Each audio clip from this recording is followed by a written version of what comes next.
Assalamualaikum warahmatullahi wabarakatuh. Perkenalkan, nama saya Putri Ayu Anjani dengan NPM 193507044 dari kelas A. Di sini saya akan menjelaskan mengenai pemikiran politik Islam Abdurrahman Wahid. Abdurrahman Wahid, atau lebih sering dikenal dengan sebutan Gus Dur, merupakan Presiden Indonesia keempat yang memimpin dari tahun 1999 sampai 2001. Ia merupakan cucu dari pendiri NU, yakni Kiai Haji Hashim Asy'ari, dan beliau merupakan pendiri Partai Kebangkitan Bangsa atau PKB.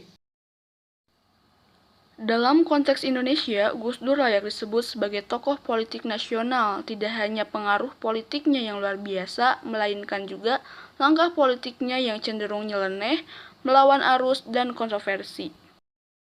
Pemikiran politik Gus Dur sesungguhnya didasarkan pada komitmen kemanusiaan atau humanisme insaniyah dalam ajaran Islam.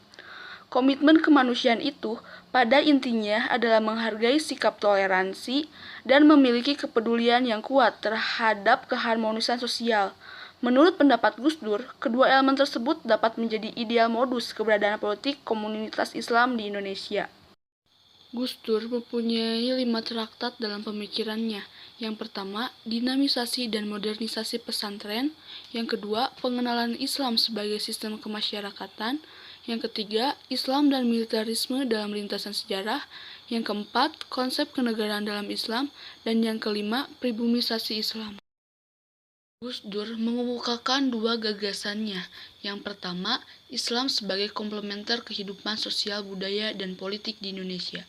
Dimensi pertama gagasannya adalah suruhan kepada rekan-rekannya sesama muslim untuk tidak menjadikannya Islam sebagai ideologi alternatif terhadap konstruk negara Indonesia yang ada sekarang.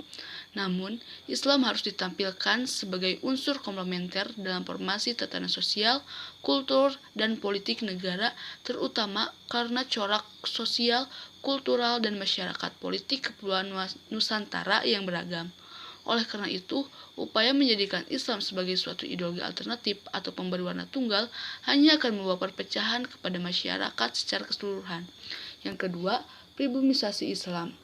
Aspek kedua di gagasan Gus Dur adalah mengingatkan mengenai perlunya kaum muslim untuk mempertimbangkan situasi sosial lokal dalam rangka penerapan ajaran-ajaran Islam. Dengan demikian, diharapkan bahwa Islam Indonesia tidak tercabut dari konteks lokalnya sendiri, yakni kebudayaan, tradisi, dan lainnya.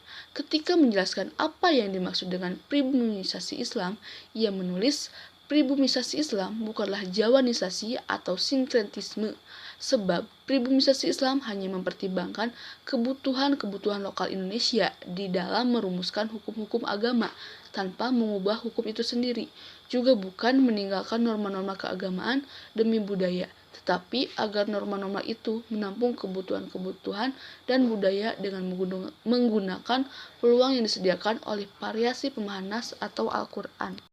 Dari gagasan tersebut, dapat dinilai bahwa Gus Dur bukanlah menghalang-halangi Islam memainkan peran yang signifikan dalam negara.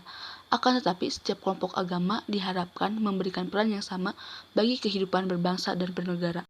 Cukupkan sekian dari saya. Wabillahi taufiq wa hidayah. Wassalamualaikum warahmatullahi wabarakatuh.